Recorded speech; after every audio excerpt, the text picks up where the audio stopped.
जी हाँ दोस्तों, कट गया सम्राट चौधरी का पत्ता। सीएम रेस से हुए बाहर, ऐसे नाम पर लग रही मुहर जिसने सभी को चौंका दिया। मगर अप्रैल तक नीतीश क्यों नहीं देंगे मुख्यमंत्री के पद से इस्तीफा? स्वागत है आप सभी का। आप देख रहे हैं द राजनीति का विशेष सेगमेंट खबर और विश्लेषण। मैं हूं जवार खान। तो क्या जो उम्मीद पाले हुए शाह के चहेते सम्राट चौधरी बिहार में डिप्टी सीएम की कुर्सी पर गृह मंत्रालय का पद भी लिए हुए बैठे थे, क्या उनकी सारी की सारी उम्मीदें अब टूट चुकी हैं, या अभी भी अगले 1 से 1.5 महीने के भीतर किसी उतार चढ़ाव की उम्मीद बची हुई है? आखिर क्यों उनका पत्ता कटा इस रेस से मुख्यमंत्री के, और कौन सा वो नाम है जिस पर मुहर लग रही है, जिसने बिहार से लेकर के दिल्ली तक सभी को चौंका दिया? विस्तार से आपको सब कुछ बताते हैं दोस्तों। मगर नीतीश कुमार अगले 1.5 महीने तक मुख्यमंत्री बने क्यों रहेंगे? दोस्तों, किसी हिंदी फिल्म के सस्पेंस, ड्रामा, थ्रिल, तोड़फोड़ वाले एक्शन की तरह नीतीश का राज्यसभा के लिए नामांकन, उसकी प्रक्रिया पूरी हो गई। अमित शाह ने बाकायदा दिल्ली से बिहार पहुंचकर नीतीश को ले जाकर के अपने साथ नामांकन करवा ही दिया। मगर शाह के इस फैसले से जेडीयू के कार्यकर्ता छला हुआ, ठगा हुआ महसूस कर रहे हैं, जिसका नतीजा जेडीयू दफ्तर में इन तोड़फोड़ की शक्ल में सामने आया।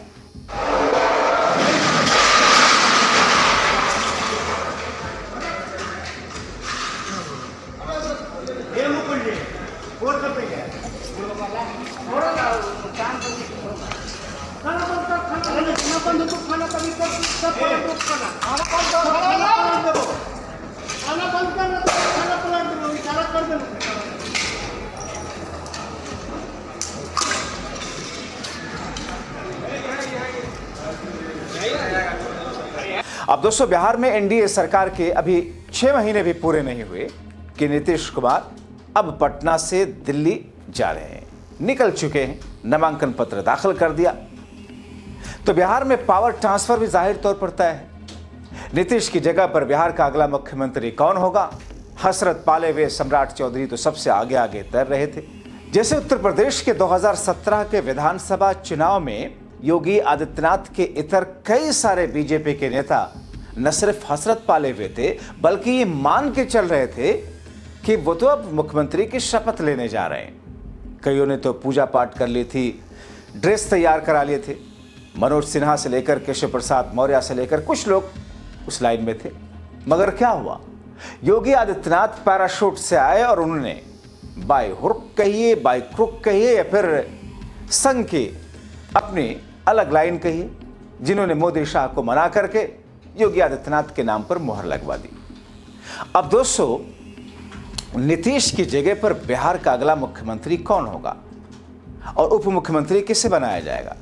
सवाल लोगों के मन में इस वक्त तैर रहे हैं। सीएम की रेस में बीजेपी के कई सारे ऐसे नेता हैं। दोस्तों, पहली निगाह में आपको लग रहा होगा बीजेपी की ओर से मुख्यमंत्री पद के लिए कुछ नाम, जैसे कि दिलीप जायसवाल हो गए, सम्राट चौधरी हो गए, संजय चौरसिया हो गए, नित्यानंद राय हो गए, इन नामों को लेकर के चर्चा है। मगर इसके अलावा कई अन्य नाम जिनको लेकर के कुछ लोग कयास लगा रहे हैं। कुछ ऐसे नाम हैं जिनके नाम पर कयास तक नहीं लग रहा, और उन्हीं में से एक मुख्यमंत्री का चेहरा बनने जा रहा है।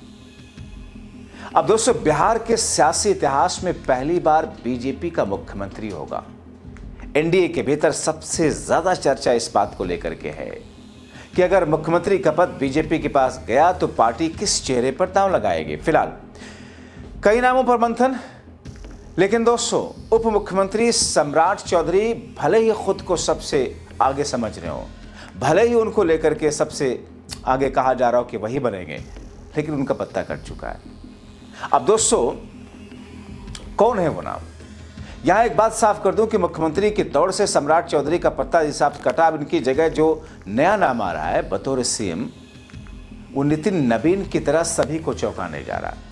क्या किसी के जहन गुमान में था, कल्पना में था कि भारतीय जनता पार्टी के राष्ट्रीय अध्यक्ष की कुर्सी पर बिहार से एक विधायक को ला करके उस कुर्सी पर विराजमान कर देंगे?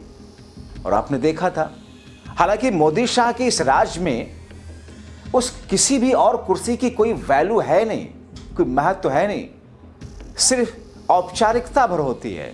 कि वो कुर्सी खाली ना रहे। इसलिए वहाँ पर आपने देखा होगा उस वक्त तस्वीरें जो नितिन नदीम जब आए थे, हताश थे, परेशान थे, जो बॉडी लैंग्वेज उनको थी, और इस हिसाब से जेपी नड्डा ने उन्हें खींच करके कुर्सी की तरफ ले गए। मोदी और शाह ने जिस तरीके से उनके पीठ थपथपाते हुए बिठाया। अरे भाई, भारतीय जनता पार्टी का राष्ट्रीय अध्यक्ष वो हैं, उनके सामने आपको नतमस्तक होना पड़ेगा। लेकिन ऐसा लग रहा था कि जैसे किसी नए नवेले बच्चे को किसी छात्र को टीचर पुचकार रहा हो। खैर, अब ऐसा एक कयास बिहार की राजनीति में मुख्यमंत्री के नाम को लेकर के है। कौन है वो नाम, आपको बताएं, मगर उससे पहले किन किन नामों को लेकर के इस वक्त गोदी गिद्धों में चर्चा है ज्यादा और क्यों है, जल्दी जल्दी से मैं वो नाम आपके सामने रख देता हूं। दोस्तों, पहला नाम जो लिया जा रहा है, सम्राट चौधरी। सबसे मजबूत दावेदार बिहार के उप मुख्यमंत्री सम्राट चौधरी को मुख्यमंत्री पद की दौड़ में सबसे मजबूत माना गया। ओबीसी वर्ग के कुशवाहा समाज से आते हैं। पिछले कुछ वर्षों में उन्होंने संगठन और सरकार दोनों स्तर पर अपनी स्थिति को मजबूत किया है। 2 वर्षों में सम्राट ने नीतीश कुमार के साथ सरकार में काम करने का अनुभव हासिल किया, जिसके कारण उन्हें प्रशासनिक राजनीतिक दोनों दृष्टि से मुख्यमंत्री के रेस में आगे माना जा रहा है। वो खुद मानते हैं। बीजेपी के भीतर भी उन्हें मजबूत नेता माना जाता है, मगर ये भी नहीं। दूसरा नाम जो लिया जा रहा है, नित्यानंद राय। दोस्तों, केंद्रीय गृह राज्य मंत्री नित्यानंद राय ओबीसी के यादव समाज से आते हैं। पिछले 6 वर्षों से केंद्र में मंत्री, गृह मंत्री अमित शाह के जूनियर मंत्री के रूप में काम कर रहे हैं। माना जा रहा है कि अगर बीजेपी 2029 में होने वाले लोकसभा चुनाव को लेकर के आरजेडी के सबसे बड़े वोट बैंक यादव समाज को बड़ा संदेश देना चाहती है, तो नित्यानंद राय एक रणनीतिक विकल्प हो सकते हैं। बिहार की राजनीति में यादव वोट बैंक पर परंपरागत रूप से लालू प्रसाद यादव और तेजस्वी यादव का दबदबा 1990 से बना हुआ है, हालांकि अब काफी खिसका। ऐसे में बीजेपी अगर यादव समुदाय से मुख्यमंत्री बनाती है तो ये विपक्ष के इस मजबूत वोट बैंक में सेंध लगाने की रणनीति भी होगी, मगर ये भी नहीं।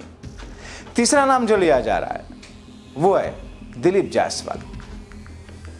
सम्राट चौधरी और नित्यानंद राय के बाद बीजेपी के मुख्यमंत्री बनने के लिए पार्टी के पूर्व प्रदेश अध्यक्ष और बिहार सरकार में मंत्री दिलीप जायसवाल का नाम चर्चा में है। दिलीप जायसवाल ईबीसी वैश्य समुदाय से आते हैं। बीजेपी अगर किसी ओबीसी को नहीं चुन करके ईबीसी नेता पर दांव लगाना चाहती है, क्योंकि दोस्तों आपको पता है ना, ईबीसी वोटों का एक मुश्त बंच कैसे नीतीश कुमार के साथ आया करता था। ईबीसी वोटर एक्सट्रीम बैकवर्ड, अति पिछड़ा वर्ग। दोस्तों, दिलीप जायसवाल उस कंडीशन में विकल्प हो सकते हैं। दिलीप जायसवाल वैश्य, जिसे कलवार भी कहते हैं, समाज से आते हैं और सीमांचल के किशनगंज क्षेत्र में उनका मजबूत राजनीतिक आधार है। पार्टी के अंदर उन्हें सौम्य संतुलित स्वभाव का माना जाता है। केंद्रीय गृह मंत्री अमित शाह सीमांचल दौरे पर किशनगंज जब भी जाते थे तो अक्सर दिलीप जायसवाल के मेडिकल कॉलेज में ठहरते हैं। इससे उनकी केंद्रीय नेतृत्व से नजदीकी का भी अनुमान लगता है। चौथा नाम है संजीव चौरसिया। दोस्तों, संजीव चौरसिया बीजेपी के मुख्यमंत्री बनने के रेस में पटना के दीघा विधानसभा सीट से 5 बार के विधायक, इनका नाम सामने आ रहा है। दोस्तों, संजीव चौरसिया वैश्य समाज से आते हैं। पटना क्षेत्र में मजबूत संगठनात्मक पकड़ वाला नेता माना जाता है। लंबे समय से विधायक रहने के कारण उन्हें प्रशासनिक राजनीतिक अनुभव हासिल है। इनके पिता गंगा प्रसाद बीजेपी के संस्थापक सदस्यों में से एक रहे। पूर्व में सिक्किम के गवर्नर भी रह चुके हैं। मगर दोस्तों, कहा यह जा रहा है कि ये नाम भी नहीं। अब दोस्तों, सूत्र बता रहे हैं कि इन चारों नामों में से कोई नहीं होगा। यहां आपको यह भी बताएं कि अभी 1.5 महीने तक नीतीश सीएम पद से इस्तीफा नहीं देंगे। दोस्तों, जाहिर तौर पर एक शख्स 2 पद पर नहीं हो सकता है, मगर 1 से 1.5 महीने तक कहा यह जा रहा है कि मार्च महीना खत्म होने के बाद अप्रैल महीने में इस्तीफा देंगे, मतलब मिड अप्रैल से पहले। मगर इस मौके पर अब दोस्तों जो अटकलें हैं, तो फिर होगा कौन? आप जानते हैं मोदी और शाह को चौंकाने वाला नाम लेकर के आते हैं। आप देख लीजिए, हरियाणा पहली बार जब मनोहर लाल खट्टर को लाया गया था, कोई जानता तक नहीं था कि कौन है वो। आप देख लीजिए, मध्य प्रदेश मोहन यादव को कौन जानता था? आप देख लीजिए भजनलाल शर्मा कितनी बार के विधायक हैं, नए नवेले से, कौन जानता था? आप देख लीजिए छत्तीसगढ़, आप देख लीजिए दिल्ली, एक बार के विधायक, और जिनकी भाषाई मर्यादा तार तार जो हमेशा करती रही है, अभी भी उनका उठपटांग अंदाज मगर लाकर बैठा दिया। नितिन नबी ने हालिया एग्जाम्पल है। तो ऐसी स्थिति में दोस्तों ऐसा ही नाम लाया जा रहा है जिस नाम के पीछे एक स्ट्रैटेजी भारतीय जनता पार्टी की जमीनी स्तर पर बीजेपी को एक तरीके से विस्तार देने की है। हालांकि दोस्तों इस मौके पर तेजस्वी यादव ने क्या कुछ कहा वो भी सुन लीजिए। तो घोड़ी पे चढ़ाया है दूल्हा बना करके, लेकिन फेड़ा किसी और के साथ दिला रहा है। यही सच्चाई है। और बीजेपी नहीं चाहती है कि कोई ओबीसी समाज, अति पिछड़ा समाज, दलित आदिवासी समाज जो लीडर है या सामाजिक न्याय की जो बात करता है, धर्मनिरपेक्षता की जो बात करता है, उसको ये भाजपा को टिकने नहीं देना चाहते। हम जानते हैं उड़ीसा में, मध्य प्रदेश में, हर जगह जो है ये ऐसे सीएम चुनते हैं भाजपा, भले ही ओबीसी समाज के हो, लेकिन रबर स्टैंप वाला जो सीएम जो है भाजपा जो है चुनती है। यानी हम पहले भी कहते रहे हैं कि भाई पूरी तरीके से भाजपा ने हाईजैक नीतीश कुमार जी को किया। आज वो बात जो है साबित हो। जाहिर तौर पर एक ऐसी स्थिति है दोस्तों जिसमें कुछ इंतजार है, लेकिन इस इंतजार के बाद में जो नाम सामने आएगा वो बेहद चौंकाएगा। आपको क्या लगता है? अपनी राय कमेंट बॉक्स में जरूर लिखें।